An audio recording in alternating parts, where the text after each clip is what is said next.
প্রথম হচ্ছে যখন তোমরা মানে যারা টিচার আজকে জলপাইগুড়ি বিভিন্ন জায়গায় নাচ শেখাচ্ছ, যখন কোনো নাচের কোরিওগ্রাফ করো, তোমার মেইন এখন ওডিসি, আমি কথা বাদ দিচ্ছি, ওডিসির সঙ্গে তুমি মিক্স করছো অনেক কিছু। এবার এই যে একটা ওভারল্যাপিং দিচ্ছ, একটা ইম্প্রোভাইজেশন করছো, এই ব্যাপারটা মাথাতে কি করে আসে?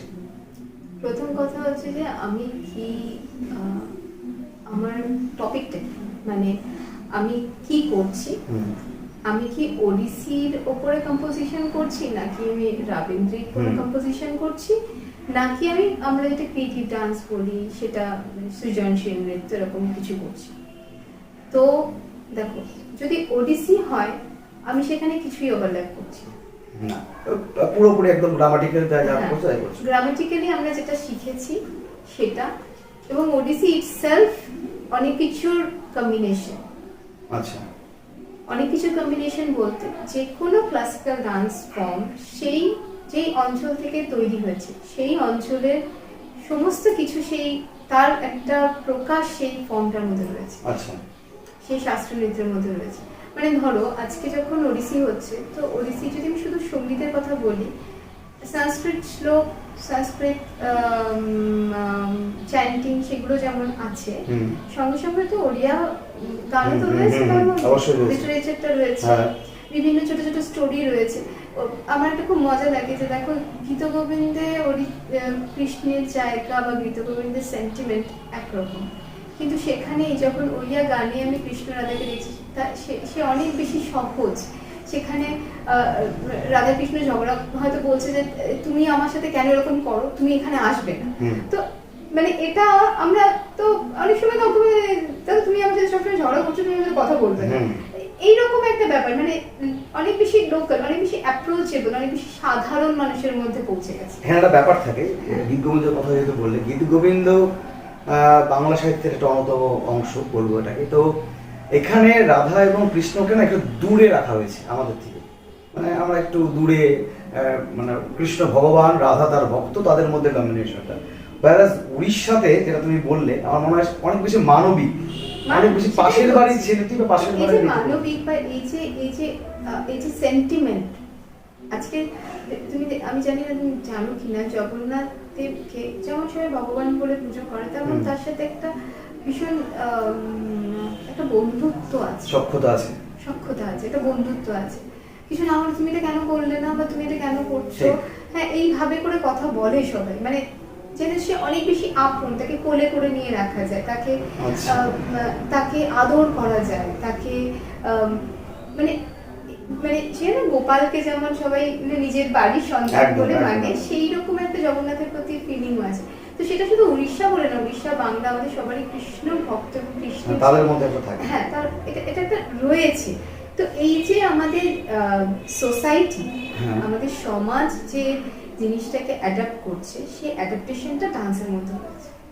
আচ্ছা, এবার রবীন্দ্রনাথ নিয়ে বলছি। রবীন্দ্র নৃত্য তুমি কাজ করো, রবীন্দ্র নৃত্য নিয়েও তোমার কাজ দেখেছি কিছু কিছু ক্ষেত্রে। রবীন্দ্রনাথকে যখন আমরা পড়ি, আমরা তো পাঠক মাত্র, এবার যখন পড়ি তখন রবীন্দ্রনাথের কবিতা বা গানটা বুঝতে আমাদের একটু সময় লাগে, আমার তো লাগে অন্তত। আমাদেরও লাগে। হ্যাঁ, এবার তোমরা যারা কোরিওগ্রাফ করছো, আমি হ্যাটস অফ, যে ওই গানটার পুরো ব্যাপারটা মগজে ঢুকাতে হচ্ছে, তারপর সেটাকে মুদ্রায় বিভঙ্গে বিভিন্নভাবে প্রকাশ করা, এটা কিভাবে করো? অথচ রবীন্দ্র সাহিত্য নিয়ে তোমরা দীর্ঘ চর্চা করেছো তা বলবো আমি, মানে যারা যারা দীর্ঘ চর্চা করেছে তারা রবীন্দ্র সমালোচক, রবীন্দ্র সাহিত্যিক তারা রয়ে গেছেন, কিন্তু একটা গানের মধ্যে যে কোনো গান রবীন্দ্রনাথের, সেই গানের মধ্যে অনেক গভীরতা আছে। এবং যখন তুমি ডান্স পারফরমেন্স করছো, দেখতে পাচ্ছি এটা, তখন দেখতে পাচ্ছি, হ্যাঁ একদম, এবং আমাদের কাছে একটা সহজ পাঠ হয়ে গেল ব্যাপারটা। এটা কিভাবে করো? প্রথম কথা হচ্ছে যে রবীন্দ্র নৃত্য যখন তৈরি হয়েছে শান্তিনিকেতনে, আউট অফ নোওয়্যার একজন নাচ করতে শুরু করেছে এমন হয়নি। আচ্ছা, শান্তিনিকেতনে রবীন্দ্র নৃত্য তৈরি হওয়ার আগের পর্যায়ে মণিপুরি নাচ শেখানো হয়েছে। বিভিন্ন জায়গা থেকে যারা স্টুডেন্টরা এসছে, তারা যে ডান্স ফর্ম জানে সেই ডান্স ফর্মের উপরে বিভিন্ন রকম আঙ্গিক শেখানো হয়েছে। আমাদের ওই অঞ্চলে যে রবীন্দ্রনাথের আমলেই হয়েছে, তো এই যখন কেউ আঙ্গিক গুলো শিখছে, মণিপুরি একটা সুন্দর একটা নাচ, সে আঙ্গিক গুলো শিখছে, সেই আঙ্গিকের সাথে রবীন্দ্রনাথের ভাবনা চিন্তাটা সবসময় ছিল, তাই তো? এবার ধরো আমি যদি বলি যে মেঘ কি করে দেখাবো? কিভাবে দেখাবা? এবার মেঘ কেমন হয়? মেঘ হয়তো নিচে থেকে উপরে হ্যাঁ। আসছে, মেঘ দেখাবো। আচ্ছা, কি আমি জাস্ট এমনি করে মেঘ দেখালাম, কি এইভাবে করে মেঘ উড়ে উড়ে যাচ্ছে এইভাবে দেখালাম। এই যে ভিজুয়ালাইজেশন, যে মেঘ কি করে দেখাবো? আমি বৃষ্টি দেখাতে এরকম করে বৃষ্টির জল পড়ছে ঝিরিঝিরি করে সেটা দেখালাম। আচ্ছা, কি আমি বৃষ্টি শুধু দেখছি, চারিদিকে বৃষ্টি হচ্ছে, তো এটা ভাব যে আমি বৃষ্টি হচ্ছে, এই যে জলটা আমি কালেক্ট করছি, জলটা আমি আবার ছুড়ে দিলাম হয়তো, তো এগুলো তো ভাব না, আচ্ছা। আমার ভাব না, আমার প্রত্যেক দিনের জীবন। এবার এটা যখন মানে আমি বলতে যে গানের লিরিক্সটা তোমার কাছে বুঝতে হচ্ছে। হ্যাঁ, এবার তুমি বলছো কম্পোজিশনটা কিভাবে হ্যাঁ। হচ্ছে, এবার লিরিক্সটা তো বুঝছি। এবার কিছু কিছু জায়গায় এরকম হয় যে লিরিক্সটা এতটাই কঠিন থাকে যেটা হয়তো সহজভাবে আঙ্গিক দ্বারা প্রকাশ করা যায় না, তখন ওটা নিয়ে ভাবতে হবে সেটাই বলছি যে ওটাকে আঙ্গিকে কিভাবে প্রকাশ করা যায়। হ্যাঁ, রবীন্দ্রনাথের গান কবিতা বিরাট দার্শনিকতাকে দাবি দেয়, ভীষণ ভীষণ উচ্চ মানের, খুব উচ্চ মানের। তো সেই জায়গায় পৌঁছানোটা একটা বিরাট বড় কাজ করছে।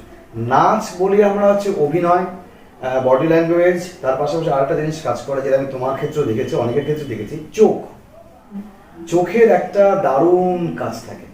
তো এই চোখের কাজটাকে তোমরা মানে যারা স্টুডেন্টস তাদেরকে শেখাও, মানে বলো যে এইভাবে তাকাতে হবে, এটাকে এইভাবে করতে হ্যাঁ হবে। দেখো, একটা জিনিস আমি যদি আজকে ওডিসির কথা বলি, তো আমাদের টেকনিক অনুযায়ী আমরা চলি, তাই তো? তো বেসিক যে বডি স্ট্যান্ডিং পজিশন বা কোন স্ট্যান্ডিং পজিশনে কোন মুভমেন্টে চোখ কিভাবে যাবে সেটা, ধরো আমি বলছি টর্সো আর নেক এইভাবে করে যায়, তো এই যে আমি তাকাচ্ছি corner to corner, this is the technique.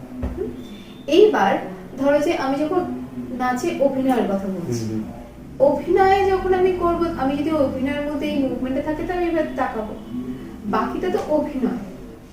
এবার সেইটাকে তার প্রকাশটা কিভাবে হবে, মানে ধরো যে এবার আমাদের আমাদের অনেক টেকনিক্যাল দিক আছে, যেমন ধরো নাট্যশাস্ত্রের কথা তুমি জানো, নাট্যশাস্ত্রে ভাবরসের কথা রয়েছে, অভিনয় দর্পণে ভাবরসের কথা রয়েছে। এবারে ভাবটা কিভাবে প্রকাশ করবে, তার জন্য তার ফেসটাকে কিভাবে সে ইউজ করবে, সে তাকাবে কিভাবে, দেন ক্যারেক্টারাইজেশন রয়েছে, সীতা হলে, রাধা হলে, দুর্গা হলে তাদের কি ফেস হবে। রাধা কখনই ভুরু কুচকে এরকম করে মুখ ভেচকে দাঁড়াবে না, সীতা কখনোই এটা করবে না। এই যে উত্তমা নায়িকা, অধমা নায়িকা, মধ্যমা নায়িকা, তাদের কিরকম ভাবে দাঁড়াতে হবে, কেমন ভাবে ভ্রু ইউজ করতে হবে, কেমন ভাবে চোখ ইউজ করতে হবে, কেমন ভাবে হাসতে হবে, সেটা লেখা রয়েছে। তো those are the examples for us. আমরা যদি ওইগুলো থিওরিটিক্যালিও পড়ি এবং প্র্যাকটিক্যালি ওটাকে করার চেষ্টা করি, দেন আমাদের কাছে কোনো ক্যারেক্টার, কোনো অভিনয় প্রকাশ করাটাই ডিফিকাল্ট হবে না। একদম থিওরি প্লাস প্র্যাকটিক্যাল প্লাস নিজের চিন্তা, যে আমি কতটাকে আমি কিভাবে করে করব। অনেক সময় অনেক কিছু আমাদের শেখানো হয় না, আমাদের বুঝতে হয়। এবং অভিনয়ের ক্ষেত্রে আমাদের টিচাররাও সবসময় বলতেন, আন্টিও সবসময় বলতেন যে যেমন রবীন্দ্রনাথকে আপনি যখন 10 বছর বয়সে পড়বেন, সে একই কবিতা আপনি গিয়ে 20 বছর বয়সে পড়বেন, 30-এ পড়বেন, 60 বছর বয়সে পড়বেন, মানে বদলে যায়, তার দর্শন বদলে যায়। তেমন ভাবে অভিনয়ের ক্ষেত্রে আমাদের শাস্ত্রীয় নৃত্যে তার যেই জিনিসটা আমি আজকে হয়তো 20 বছর বয়সে শিখছি, আমি 40 বছর বয়সে গিয়ে ওই একই নাচ করতে আমার দর্শন পাল্টে যাচ্ছে। আমার তার জন্য বলে না যে অভিনয় সবসময় সিনিয়র ডান্সারদের অভিনয় দেখতে হবে, কারণ তাদের মধ্যে তখন ভক্ত ভগবানের একটা যে মেলবন্ধন যেটা তৈরি হয়েছে, তারা মানে আমি কখনো মনে করি না নাচ মানে কিছু আঙ্গিক শিখে নিলাম, কিছু টেকনিক শিখে নিলাম, সেটাকে আমি স্টেজে গিয়ে পারফর্ম করলাম, আমি সেটা মনে করি না। আমি মনে করি এখানে অনেকটা ইনভলভমেন্ট, অনেকটা স্পিরিচুয়ালিটিও জুড়ে আছে, অবশ্যই আছে। এবং কেউ যদি সেই জায়গাটা অ্যাচিভ করতে পারে, তার নাচের একটা মাত্রাই পাল্টে যায়।